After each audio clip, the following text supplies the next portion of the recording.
Bonjour et bienvenue sur un nouvel épisode de mon podcast créatif. Moi c'est Audrey et ceci est un podcast principalement dédié au tricot. Vous pouvez me retrouver sous le pseudo Yarnflex sur Instagram et Ravelry. Ici sur YouTube je fais des podcasts principalement en anglais et aussi environ une fois par mois en français. Je récapitule tout ce qui a été dit dans les vidéos en anglais. Si vous voulez juste retrouver les vidéos en français, elles sont toutes réunies dans une playlist Yarnflex en français, dont je vous mets le lien dans la description. Bonjour, bonne année. J'espère que vous allez bien, que vous avez passé de bonnes vacances. Moi ça va, je reprends les vidéos après ma petite pause qui n'en est pas vraiment une parce que j'ai quand même tourné une vidéo juste avant la fin de l'année. Mais voilà, de retour pour les vrais podcasts et un petit peu de changement peut-être, surtout si vous regardez les podcasts en anglais aussi. Voilà, je sais pas trop où je vais aller cette année avec le podcast. J'ai envie que ce soit un petit peu plus précis, que ça apporte quelque chose de plus que juste vous déballer ce que je fais, quand bien même ça n'a pas grand intérêt. Donc il va y avoir un changement de rythme au niveau des podcasts en anglais. Du coup ça se traduira peut-être par plus de podcasts en français aussi, puisque je vais essayer en fait de podcaster quand j'aurai quelque chose à dire et du coup si j'arrive à faire en sorte que ça de pouvoir en fait enregistrer en même temps en anglais et en français, de faire des vidéos peut-être plus concises, du coup peut-être qu'il y aura au final autant de vidéos en français qu'en anglais, ou je ne sais pas, on verra bien. Mais du coup pour cet épisode j'ai pas mal de choses à vous montrer. Mais voilà, l'idée c'est que quand je n'ai pas grand chose à dire sur un projet, parce que ce sont des chaussettes toutes simples ou tout simplement parce que je n'ai pas de nouveautés concernant le progrès que j'ai fait, tout simplement je ne vous en parlerai pas puisque ce n'est pas très intéressant. Mais voilà, donc l'idée c'est d'avoir un contenu un peu plus sélectif et j'espère que ça vous plaira. Oui, j'ai une coupure sur mon nez et c'est très pénible. Mais bon, voilà. Ignorez-la. Je restais comme ça pendant toute la vidéo. Mais pour cet épisode, en tout cas, j'ai un patron qui est sorti sur Ravelry, que je vais vous montrer, simplement vous en annoncer la sortie. Un projet fini, de nouveaux projets à vous montrer, sur lesquels j'ai pas mal de choses à dire. Et je voulais aussi finir sur une très jolie laine et une très jolie démarche d'une marque que je viens de découvrir, que je voulais vous montrer en fait, puisque j'ai eu la chance d'être contactée par eux pour une collaboration donc cette année. Donc je vous montrerai ça à la fin de l'épisode. Si vous voulez sauter une partie, vous avez tous les temps des différentes sections du podcast dans la description sous la vidéo. Donc si vous voulez regarder uniquement ce qui vous intéresse, vous pouvez tout à fait sauter à partir de là. Je mets aussi tous les liens de ce dont je parle, ainsi que les liens vers mes patrons sur Ravelry, sur Making Things et ma page Instagram. Voilà. Je pense que j'ai tout dit niveau présentation. Oui. Bonne année, j'ai dit bonne année, bonne année. Je pense que j'ai déjà dit bonne année. Je vais le dire peut-être 4 ou 5 fois pendant la vidéo au cas où. Mais voilà, donc je vais commencer tout de suite par vous annoncer une sortie. Donc c'est un patron de châle que vous avez déjà vu ici sur le podcast, puisque je vous l'ai montré quand j'étais en train de le tricoter. Mais voilà, il s'agit de Popa du coup, qui est maintenant disponible sur Ravelry. Je vous mettrai le lien dans la description bien sûr. Donc c'est un châle asymétrique qui se tricote en commençant par la pointe, avec une construction très simple et qui a beaucoup de points mousse et de la brioche unicolore à plat et du point mosaïque. Et donc c'est le châle Popa. Et voilà, c'est un châle qui est plutôt simple dans sa construction, qui est très relaxant à tricoter, qui est facile à modifier. Mes testeurs ont facilement réduit ou agrandi certaines sections vers la fin pour utiliser toute leur laine. Moi j'ai utilisé environ 600 mètres de couleur principale et 70 mètres des deux couleurs contrastantes. J'ai utilisé de la laine de By Simone, donc c'est sa base Superwash Merino et la base chaussette, donc il y a un petit peu de nylon aussi pour les deux couleurs contrastantes en mini. Et voilà, donc du coup je suis très contente parce que Simone, je trouve qu'elle est très douée pour faire des... Je l'appelle Simone. Je trouve que les laines de By Simone sont très... ont vraiment une très jolie couleur unie. Et je trouve que c'est super quand on veut faire des choses qui contrastent, comme ici avec la mosaïque. Voilà. Et c'est un châle aussi ce que j'ai essayé de faire et que mes testeurs ont confirmé, qui fonctionne assez bien pour des débutants. Donc par exemple, si vous n'avez jamais fait de mosaïque, dans le patron, je mets non seulement des instructions écrites, mais aussi j'ai inclus un lien vers une vidéo où en fait j'ai expliqué comment ça marche la mosaïque. Donc si vous ne savez pas, c'est une méthode de travail de couleurs où en fait on fait des mailles glissées, donc on ne transporte qu'une couleur à la fois. Donc j'ai fait toute une vidéo pour expliquer comment ça marche, comment lire les diagrammes, et en même temps vous me voyez dans la vidéo faire cette mosaïque là. Comme ça en même temps vous pouvez, je vous explique en même temps que je fais, et c'est je pense beaucoup plus clair. Voilà, donc mes testeuses ont beaucoup aimé la vidéo, elles ont trouvé que ça les aidait beaucoup, donc ça je suis contente. Et la brioche unie à plat, c'est aussi très très simple. Donc j'avais des testeuses qui étaient débutantes en brioche et qui s'en sont très bien sorties. Donc voilà, ça peut être une idée pour approcher ces deux techniques. Mais voilà, donc c'est Popa que je vous avais déjà montré plusieurs fois, et voilà, il est maintenant dispo sur Ravelry. Voilà. Donc j'espère qu'il vous plaît. Quand je vous l'avais montré, il avait l'air de vous plaire en tout cas, donc voilà. Il a été mis en ligne la semaine dernière, et voilà. C'est le premier modèle que je fais, que je publie cette année en tout cas. Voilà. Popa, c'est un vieux nom occitan, très très vieux, médiéval. Et je trouvais que ça allait bien au châle puisque Popa et la mosaïque qui pop, ça marche mieux en anglais. Enfin, vous avez compris. Et voilà, du coup c'est ça pour le petit patron de cet épisode. Et je peux passer au projet fini. Et tada. Donc je porte quelque chose qui est en train de me faire mourir de chaud. Je porte mon projet fini pour cet épisode. Donc si je crois que je l'avais commencé avant même de commencer les podcasts en français. J'ai commencé à tricoter ceci, donc qui est le Sounders Poncho, qui est un patron de Jessica Gore, donc qui est de Sweater Collective sur Instagram, en avril. En fait, donc c'est un poncho avec beaucoup de points de blé. Et donc j'avais commencé par le bas, qui est un grand rectangle de points de blé, et qui m'a pris 8 mois à faire. C'est ça, j'ai mis 8 mois à faire le dos. C'est un petit peu ce qui a contribué au fait que trop d'encours, trop de voilà.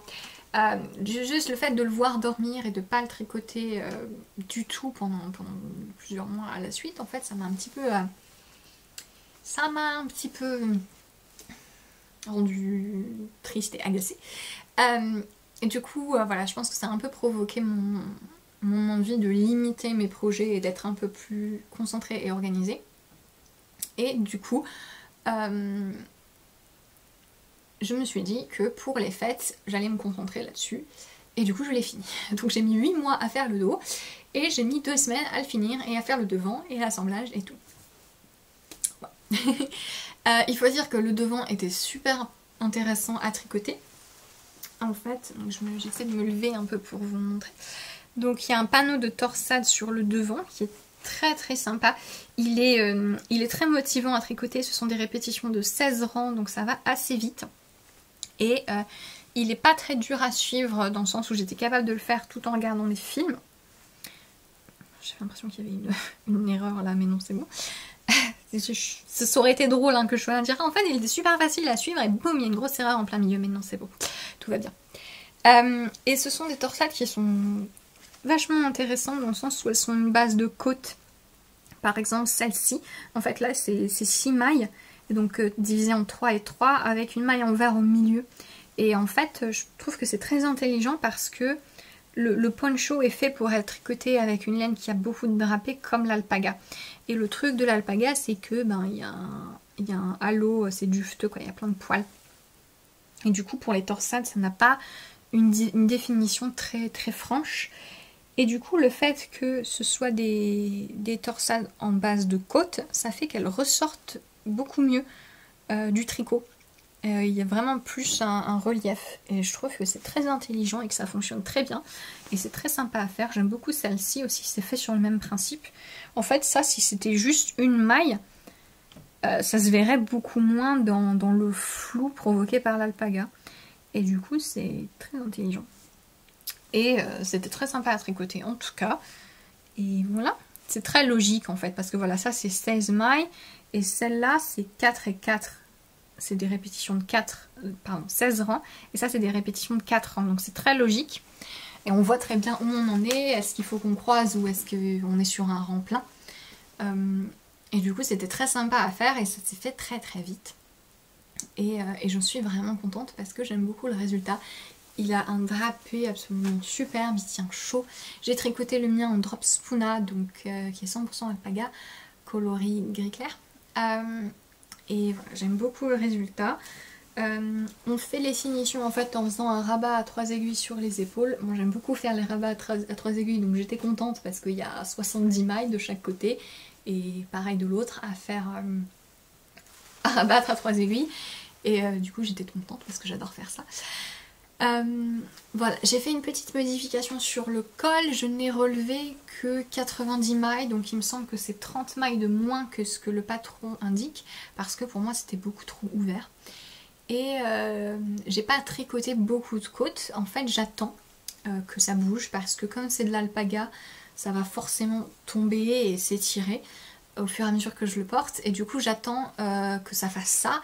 Et après, éventuellement, si je trouve que le col est trop ouvert, après que ça se soit tiré, je les reprendrai et je tricoterai peut-être un peu plus, des côtes un peu plus longues pour que ça reste un peu comme ça.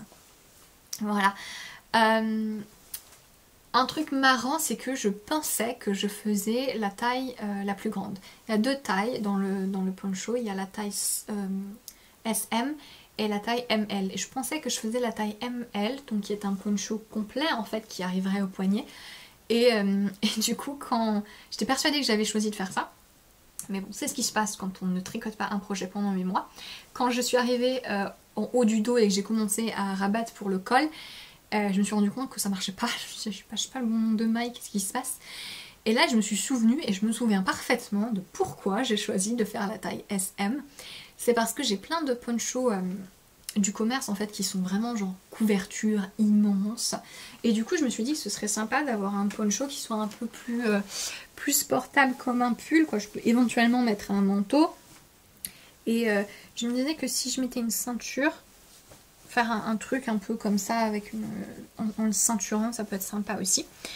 Mais du coup voilà, en fait ça c'est la taille SM. Et je le trouve très sympa, je trouve que ça change. Alors le mien, je vais essayer de me mettre à genoux sur ma chaise, donc excusez si ça fait du bruit et si j'ai l'air bête. Le mien, le dos est beaucoup plus long que le devant. Je sais pas si c'est fait exprès, je ne vois pas sur le patron, j'ai pas l'impression. Mais en fait, ouais, j'aurais carrément pu faire une répétition en plus du... Vous voyez le coupable en fait, l'immense rectangle de points de blé. J'aurais carrément pu faire une répétition de torsade en plus. Mais en fait voilà, c'est que j'ai fait 8 répétitions comme ce qu'indique le patron. Et en mesurant, j'avais l'impression que c'était bon. Mais au final, non. Ça n'a pas du tout couché. Enfin voilà, il y a ça de différence quoi. Alors que mon échantillon en rang était bon, mais du coup mon échantillon en rang en point de blé est bon, et en torsade bah, ça colle pas forcément. Ça me dérange pas parce que du coup en bas il va bien même sous les fesses, et du coup je trouve que c'est pas idiot quand on le porte. Quand on le voit à plat c'est un peu bizarre parce qu'a priori un poncho bah, c'est un rectangle quoi, mais là du coup il est un peu bizarre, mais porté du coup ça fonctionne très bien. Et c'est vraiment un doudou, je l'aime beaucoup. Est-ce que j'ai tout dit? Oui, je pense. Parce que j'ai écrit mes notes il y a un moment, alors du coup je me souviens plus. Oui, voilà. Donc je suis contente. Voilà, le truc c'est qu'il faut passer le cap du dos qui est tout en point de blé. Donc j'imagine même pas si je faisais vraiment en fait la taille ML, parce que c'est une centaine de mailles en plus. Non, pas tant. Pas tant, mais quand même, quoi. Ça rajoute ça, quoi, de chaque côté. Bref. Je suis contente de l'avoir.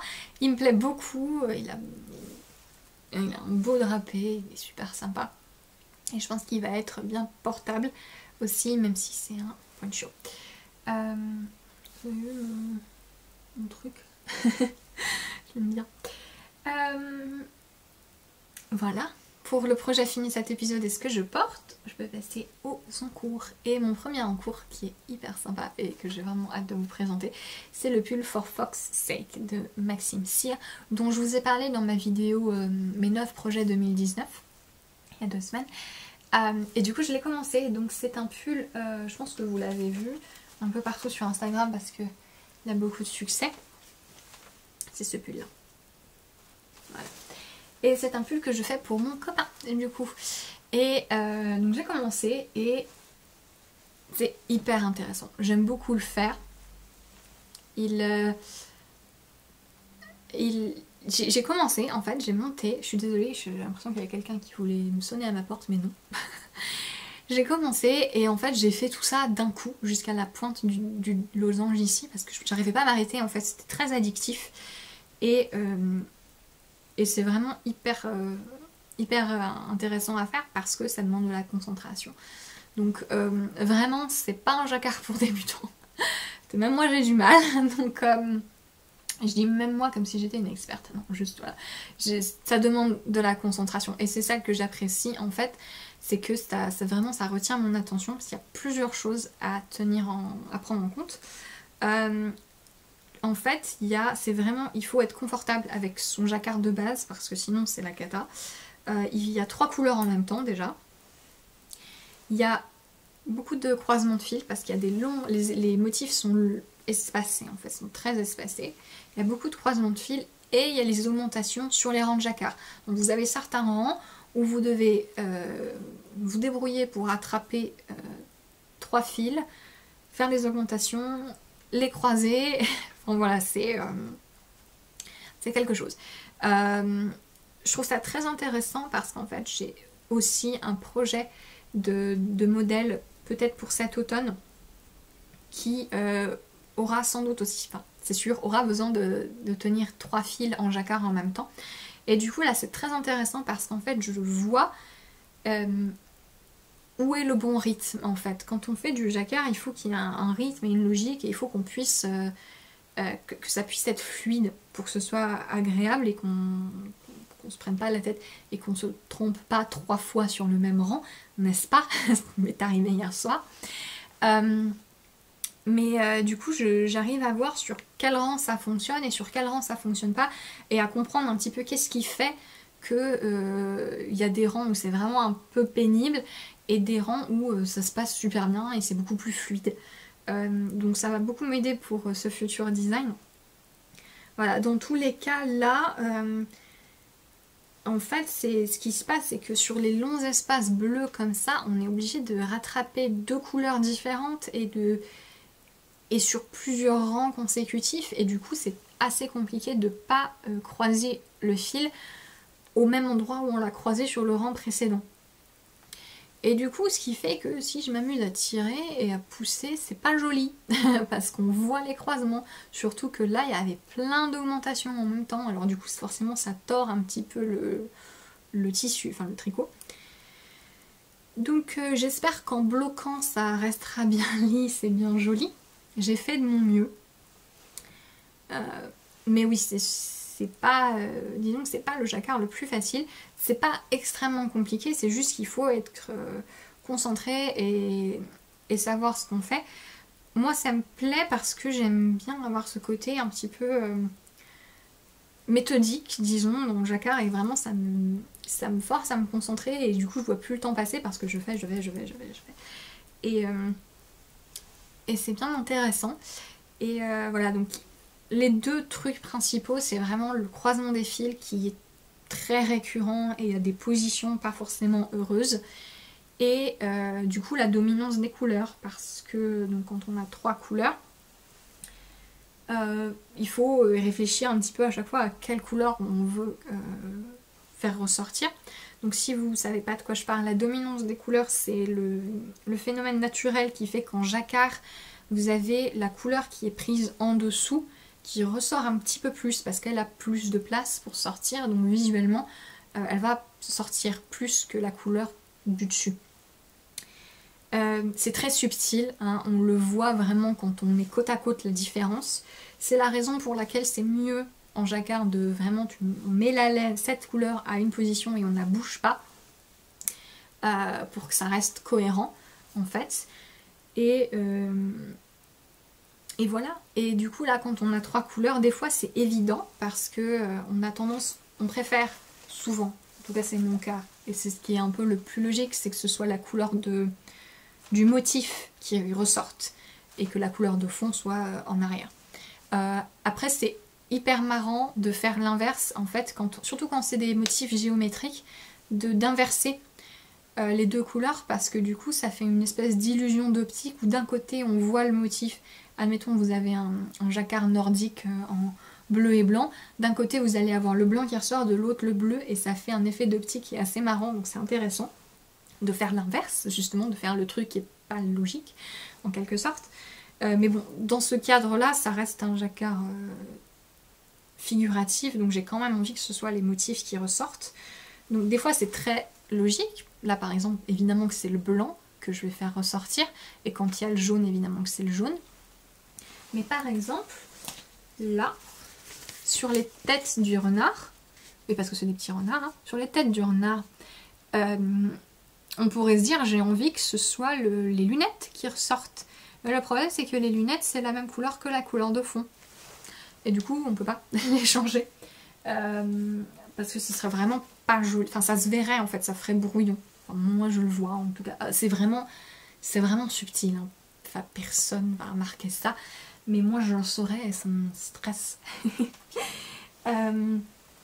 Et du coup, je pense que je vais rester sur là vous avez commencé les têtes du renard, je vais rester sur le contour jaune, doré, quoi, les cheveux du renard en couleur dominante parce que je trouve que c'est plus logique que le blanc. Et vu que le bleu c'est pas possible. Mais voilà, donc là c'est assez clair que le bleu c'est ma couleur de fond. Le gris ou le blanc c'est la couleur du milieu et le doré c'est ma couleur la plus dominante. Voilà, c'est la règle que j'ai décidé et que j'essaie de respecter, et pour l'instant ça rend pas trop mal. Donc voilà. Vous n'êtes pas obligé de vous prendre la tête comme moi, hein. Enfin voilà, moi j'aime bien cet aspect un peu méthodique et de décider, ça me permet de mieux m'organiser en fait. Et vraiment de rendre le jacquard logique parce que je sais que mes couleurs sont à cet endroit, il y a tant de mailles où elles ne sont pas utilisées, donc je sais que je peux les diviser et les placer là. Enfin voilà, je fais des espèces de calculs et ça me permet d'avoir un rythme qui est logique et du coup qui est un peu plus fluide à tricoter que si c'était complètement hasardeux.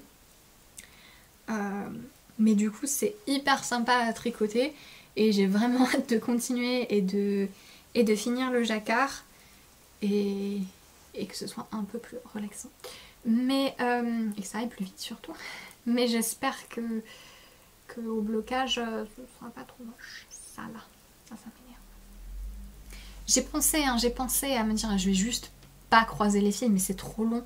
En fait ce serait des écarts beaucoup trop longs, ce serait vraiment pas sympa à porter je trouve. Mais voilà, j'utilise la Dererum Natura Ulysse, donc coloris granit, sel, baleine bleue et doré. Et voilà, j'ai copié les couleurs du panneau. Voilà, originalité. Et, je suis madame inventive. Du coup c'est une laine cardée, donc ça marche bien pour le jacquard, c'est très agréable à faire, c'est très sympa. Par contre, j'ai pas fait d'échantillon. La flemme. Hein. je sais à peu près ce que je peux avoir en Ulysse avec tel ou tel numéro d'aiguille, et je pensais qu'en 4 mm ça irait. Mais en fait, quand du coup là vous voyez, j'avais tricoté en 4 mm, j'ai eu un petit doute, je me suis dit, je suis pas sûre. Je tricote la taille 2, j'ai quand même envie que ça ait un peu d'aisance pour mon copain. Du coup, à partir de là, en fait là il y a une différence. Là j'ai changé, je suis passée à 4,5 mm, 4,5 mm. Et là j'ai mesuré et c'est le bon échantillon. Donc ça va. Mais je sais pas, là je pense que j'étais un peu tendue en plus comme c'était le début et comme il y avait tout ce bordel là de croisement à faire. Mais du coup, voilà, bon, c'est pas grave qu'il y ait une différence. Enfin, ça se voit pas, hein, mais c'est juste que du coup c'est encore mieux parce que vu que ça est censé être de plus en plus grand, si je change d'aiguille c'est encore mieux. Bref, donc en 4,5 mm pour moi c'est bon. Je verrai sur le jersey tout simple si j'ai besoin de redescendre. Je sais pas, on verra bien. Mais là en jacquard en tout cas c'est l'échantillon qui me va le mieux. Et voilà. Je pense que j'ai tout dit. Oui, donc là vous voyez il n'y a pas de grand raccourci pour le col. Il y en a après le jacquard dans le dos. Je suis pas sûre que ce soit suffisant. J'aime bien faire les deux en fait moi, donc si jamais quand j'essaye le jacquard, le pull, je trouve que c'est pas assez, je pense que avant de reprendre les mailles pour faire le col, je rajouterai des rangs raccourcis là pour remonter le bas du cou, le dos du cou, enfin le cou quoi. Vous avez compris. La nuque, oh mon dieu, c'était compliqué à trouver ce mot. Mais voilà, en tout cas c'est super joli, c'est super sympa à faire. Mais voilà, il faut se concentrer. Je pense qu'il faut avoir un peu d'expérience en jacquard parce que sinon vous allez vous arracher les cheveux et plus jamais du jacquard. Mais voilà, j'ai vraiment hâte de voir le pull et le yoke fini. Et c'est sur quoi je travaille le soir et le week-end en ce moment. Et mon deuxième projet en cours, c'est un nouveau modèle sur lequel je travaille. C'est une nouvelle collaboration avec Maison Corlaine. Donc Maison Corlaine, j'ai déjà fait mon pull Tolosa avec leur laine et aussi l'étole Hilde qui n'est pas encore sortie, qui est en cours de... Voilà, on attend de voir un petit peu quand est-ce qu'on va la sortir. Mais ils m'avaient contacté pour me proposer de faire un nouveau modèle pour eux, pour le printemps. Et du coup, on a réussi à se mettre d'accord. Je veux dire que j'ai décidé et que voilà. J'ai fini par me décider sur la Blueface Leicester parce que j'adore le BFL. C'est une laine que j'aime beaucoup travailler. Et au niveau du coloris, je suis partie sur Shepherd parce que je le trouve très très joli. J'ai eu un coup de cœur dessus en fait et j'arrivais pas à voir mon pull autrement. Je pensais peut-être à un bleu, genre leur Elliott au début, mais je sais pas. Quand j'ai pensé à Shepherd et que je me suis mis en tête, j'avais vraiment une fixette dessus, hein, un peu. Et vraiment je suis ravie parce que, alors je sais pas si vous allez voir, je pense pas hein, sur la vidéo, mais il y a des nuances, donc c'est un taupe avec des nuances gris, beige. Si je le mets à côté de mon visage, il est un peu plus rosé. Des fois, il y a un peu du gris bleu. Il est vraiment plein de nuances et il est très très beau. Et je trouve que c'est une couleur qui va très bien avec le BFL. Donc si vous savez pas, le BFL, c'est assez marrant, ça brille un peu, mais c'est un brillant mat. Ça a un look très particulier, c'est assez... Enfin, c'est un peu comme la soie Tussa, alors pas la soie Mulberry qui brille beaucoup, mais la soie Tussa qui est la soie un peu sauvage, en fait des vers à soie qui sont sauvages. C'est-à-dire qu'ils ne mangent pas que des feuilles de mulberry, et du coup qui ont une soie qui est un peu plus mate, un peu différente, et qui n'est pas aussi flashy. Et c'est un peu le même effet, je trouve, le BFL. Et donc là, c'est un fil qui est assez fin, c'est une figurine qui a 400 mètres au 100 grammes, qui est assez fin, qui est bien retordu, qui est très sympa à tricoter. Et les nuances de de la teinte sont vraiment très sympas. Et donc c'est un design pour le printemps, c'est un pull raglan. Et en fait mon idée c'était, donc c'est un raglan, un pull en fingering avec un panneau de torsade devant. Donc hop, voilà, hop, c'est fait, vous avez vu. J'essaie de vous montrer sans trop vous montrer. Donc ça a un petit élément de surprise quand même. Et en fait l'idée c'était que, à part ce panneau de torsade, le pull est relativement simple. Mais l'idée c'était que je voulais vraiment que ce soit une coupe différente de ce que j'ai fait d'habitude. J'ai déjà 2 modèles de raglan, donc d'un côté le Tolosa qui est un modèle avec plus d'aisance positive et qui est un peu blouse en fait, puisqu'il est resserré à la taille et qui est court. Et le Ferriga qui est plus un gros pull de campagne, vraiment sans shaping, sans coupe particulière, vraiment qui est droit, qui est un peu genre un manteau, un pull manteau, je sais pas, plus un pull d'extérieur en fait, ou de vraiment quand il fait froid. Et là j'avais envie de quelque chose de différent, j'avais envie d'une coupe plus féminine, mais quand même confortable. Donc avoir quelque chose qui, voilà, qui soit flatteur et qui soit quand même avec un petit peu d'aisance positive. Et du coup, alors c'est un raglan, au niveau du raglan, donc le dos est tricoté à plat d'abord pour que ce soit relevé là. On joint en rond en montant des mailles pour le devant. Il y a plus de mailles devant que dans le dos pour accommoder les torsades, qui forcément resserrent un petit peu, et la poitrine. Et au niveau du raglan, il est droit assez longtemps et après il se courbe un tout petit peu. Les manches seront pas forcément, sont un petit peu d'essence positive aussi. Je vais réussir à parler, hein, je m'excuse, je bafouille. J'ai plus l'habitude de parler. et au niveau du corps, voilà, puisque c'est ça qui est intéressant, j'ai fait donc un ajustement à la taille. Donc c'est assez rigolo quand on regarde comme ça parce que c'est très bizarre. Voilà. Donc ça rentre sur la taille et ça ressort sur les hanches avant les côtes. Et donc comme d'habitude, l'idée dans le patron c'est que chacun puisse le mettre où ça va pour lui parce qu'on n'a pas tous la taille à la même hauteur. Et du coup, j'indiquerai bien dans le patron. Le patron est déjà gradé et tout, enfin tout est prêt, j'ai juste à l'écrire correctement. Voilà, j'ai essayé dans le patron de bien mettre les points où est-ce qu'on peut commencer à faire les diminutions, puis les augmentations. Et l'idée c'est vraiment de l'essayer au fur et à mesure pour vraiment l'adapter à votre morphologie. Et donc là j'ai le corps qui est fini avec les côtes torse en bas, parce que toutes les finitions vont être encore torse. J'ai aussi déjà fait le col hier soir. Et j'ai essayé et je suis super contente. Sur moi ça marche très bien, la coupe est hyper flatteuse. Et je suis vraiment contente. J'ai pris du poids pendant les vacances, pas mal. Et ça fait vraiment plaisir de voir un truc qui va très bien parce que j'ai d'autres vêtements que j'ai remis de temps en temps et où je suis là un petit peu, c'est bizarre. Mais là du coup ça va vraiment bien.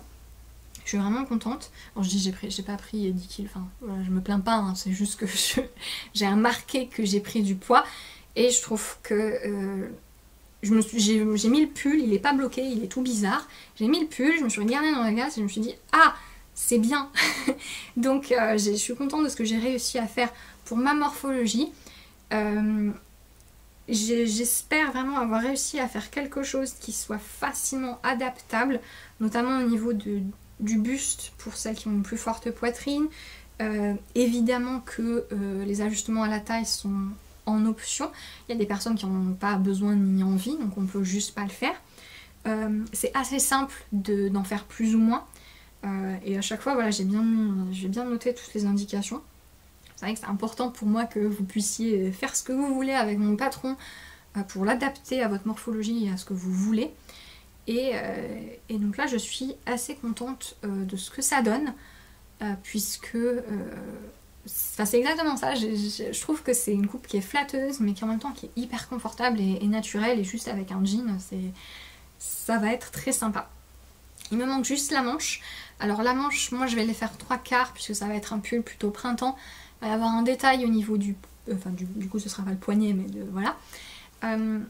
Je vais en faire une parce que du coup, faut que vous voyez ce détail. Et du coup, je pense que je demanderai bientôt des testeurs sur Instagram. Donc si vous ne savez pas, je demande toujours les testeurs sur Instagram. Il n'y a que là où vous pouvez postuler. Ça fait toujours très entretien d'embauche, postuler. Mais bon, bref. Si vous êtes intéressé, voilà, gardez un œil sur Instagram parce que je pense que ça arrivera bientôt pour tester ce pull. Ce pull qui s'appellera Sonate parce que alors c'est un raisonnement complètement fumeux mais dans ma tête c'était logique. C'est juste que je trouve que les panneaux de torsade sont un peu comme une cascade de notes et du coup je trouvais que Sonate ça faisait aussi un peu printanier, c'était léger, c'était... Bref, voilà, je trouve que... Je sais pas ce que vous en pensez, Aurore et Guillaume, mais moi je trouvais que c'était... ça allait bien, Sonate, je sais pas, voilà. Mais les torsades, oui, c'est vraiment sympa à faire, elles sont intuitives et elles sont miroirs, donc elles sont logiques en fait. Donc si vous avez oublié de croiser à un moment, ça se voit très vite. Au niveau de la laine elle-même, on voit bien, enfin, j'arrive pas à vous montrer forcément avec mon téléphone, avec la caméra devant mon téléphone qui plus est. J'espère réussir en mettant le pull à plat à l'ombre dehors à avoir les nuances de la laine parce qu'elles sont vraiment très très jolies. Mais en tout cas c'est hyper sympa. J'ai alterné les écheveaux même si je pense que ça n'en avait pas besoin. Mais pour une raison intéressante, c'est que au niveau du panneau de torsade, donc il est entouré de mailles en verre, normal. Enfin normal non, mais il est entouré de mailles en verre. Et en fait, une maille en droit avant une maille en vert est très très lâche, alors qu'une maille en droit après une maille en vert est à peu près normale. Et du coup, ce qui se passe souvent quand on a un panneau de torsade, c'est qu'on a un côté qui est très lâche par rapport à l'autre, au niveau du début des torsades, là en fait. Là, vous voyez, là et là. Et du coup, pour remédier à ça, remédier, mon dieu, je sais plus parler. Pour remédier à ça, j'ai alterné les écheveaux là en fait, à l'endroit où serait cette maille très lâche. Parce que forcément, alterner les écheveaux, quand bien même on fait attention et on tire et on fait doucement, on tire le tricot et justement on tire pas le fil, ça resserre naturellement les mailles. Et du coup, ça a équilibré comme ça, mes deux côtés se ressemblent à peu près. Et j'ai pas juste une maille super lâche d'un côté et de l'autre quelque chose de normal, ce que je trouve un peu curieux. Donc là c'est à peu près équilibré, donc je suis contente de ça. Donc c'est pour ça que j'ai alterné les écheveaux en fait, parce que aussi comme ça je suis sûre qu'il n'y aura pas de trucs bizarres. Surtout pour un modèle, j'ai pas envie que ça ressemble à rien. Autant moi peut-être ça me dérangerait pas, mais sur des photos pour un modèle j'ai pas envie que ça ressemble à rien. Voilà. Donc je vais faire la manche et je vais m'y mettre. Et je pense que j'ai tout dit sur ce design. Encore une fois, je re-regarde mes notes.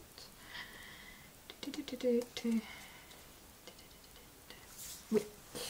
Voilà. Donc finition en côte torse. J'ai fait des longues côtes. Hein. Bravo moi parce que c'est quand même pas facile.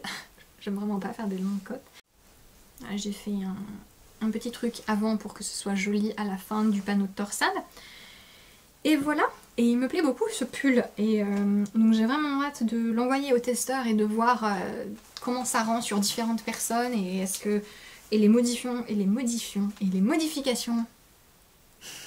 c'est drôle quand même les modifications, pardon, et les modifications que mes testeuses vont faire, mais voilà, j'ai vraiment hâte de voir ça. Il faut vraiment que j'arrive à capturer les nuances de cette laine parce que c'est très joli. Mais voilà, donc hop, petit flash de torsade encore une fois. Mais je pense que ce sera prêt bientôt pour le test. N'hésitez pas à regarder sur Instagram si jamais ça vous intéresse. C'est assez simple hein, comme pull. En plus, voilà, c'est juste pour si jamais vous avez peur de tester parce que vous pensez que vous n'avez pas le niveau.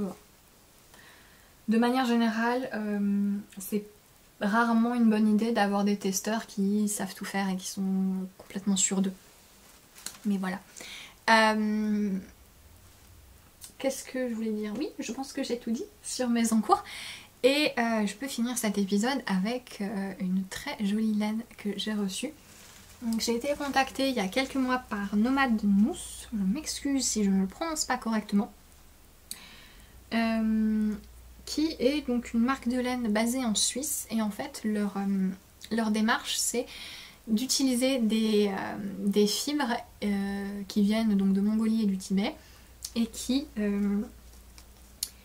en fait, ils embauchent des femmes, pour l'instant elles sont 5, mais ils espèrent en embaucher plus, des femmes qui vont filer les laines pour eux. Donc c'est des laines filées main par ces femmes.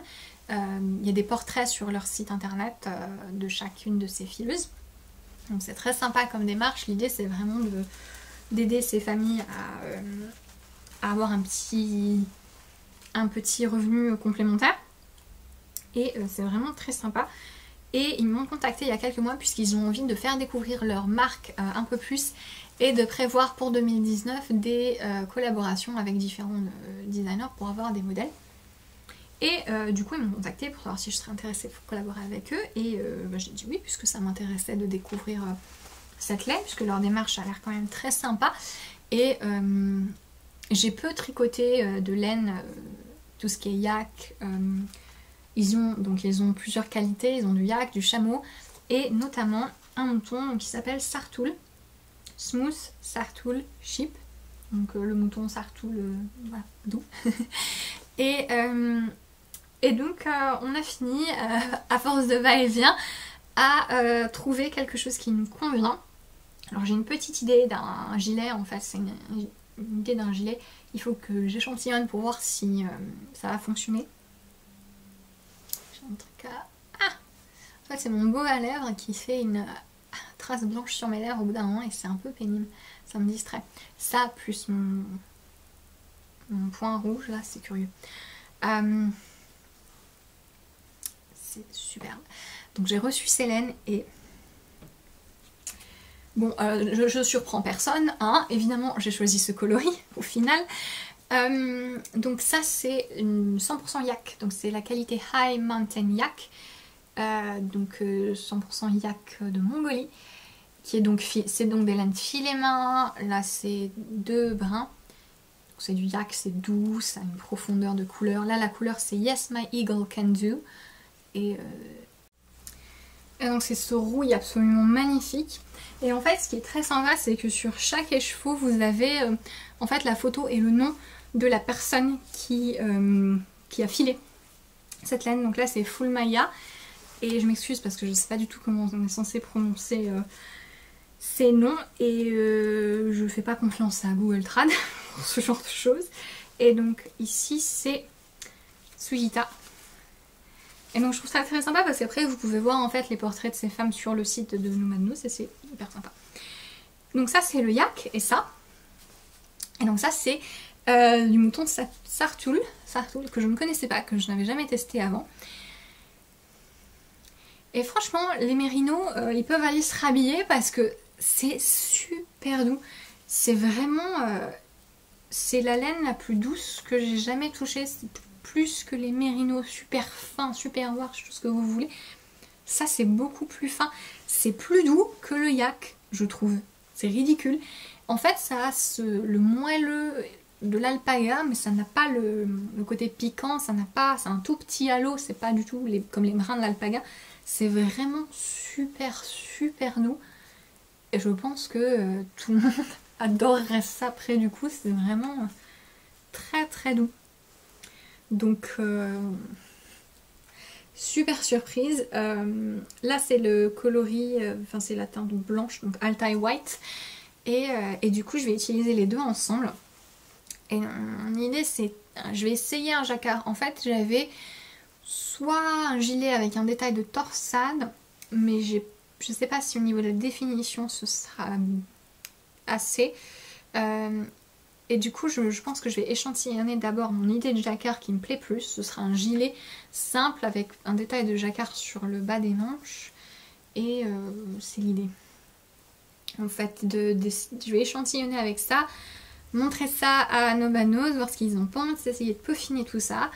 Et en tout cas, j'ai hâte de vous montrer ce que ça donne une fois tricoté.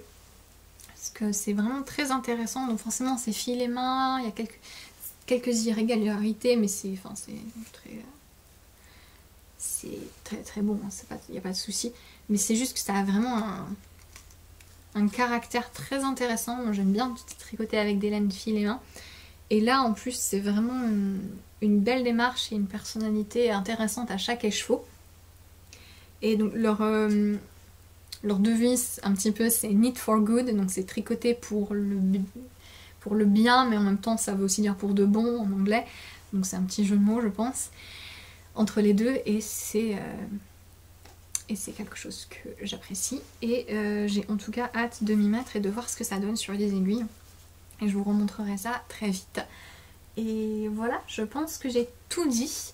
J'ai été interrompue par le facteur entre deux, donc j'espère que ça fait quand même quelque chose de cohérent. Je ne sais pas si cette vidéo va être du coup d'une longueur décente, je l'espère.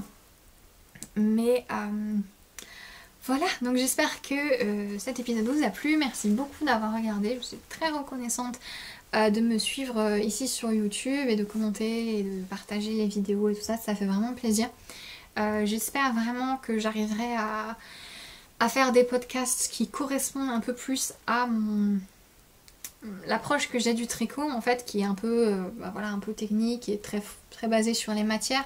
Et je sais pas, j'ai l'impression que je suis un peu perdue et que j'arrivais pas à faire quelque chose qui me plaisait vraiment. Enfin, que j'adorais faire, mais le résultat ne me convainc pas forcément. Et du coup, je sais pas, je vais essayer de trouver un juste milieu entre le plaisir de partager et quand même avoir un podcast qui soit utile. Et donc voilà, j'espère que... Je pense pas que ça fasse une grosse évolution. Surtout au niveau du français où naturellement j'étais plus synthétique vu que j'avais toujours plus de choses à dire et donc plus...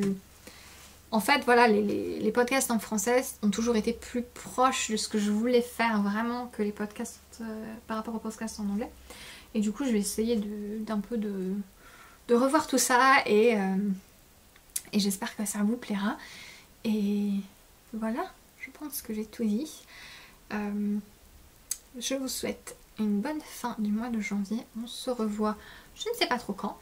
Je vous conseille, juste comme ça, de regarder Instagram début février, puisque j'aurai une annonce importante et du coup je pense que je ferai un épisode de podcast en février, mais on sait jamais si vous avez envie d'être sur le coup au plus tôt. Voilà, gardez un œil début février si vous voulez me suivre sur Instagram ou juste vérifier, puisque j'aurai quelque chose à annoncer d'assez important. Pour moi et pour beaucoup d'autres gens, donc voilà. Je pense que j'ai tout dit. Je vous souhaite une très belle fin de journée, soirée, peu importe quand est-ce que vous regardez cet épisode, et je vous dis à bientôt. Ciao!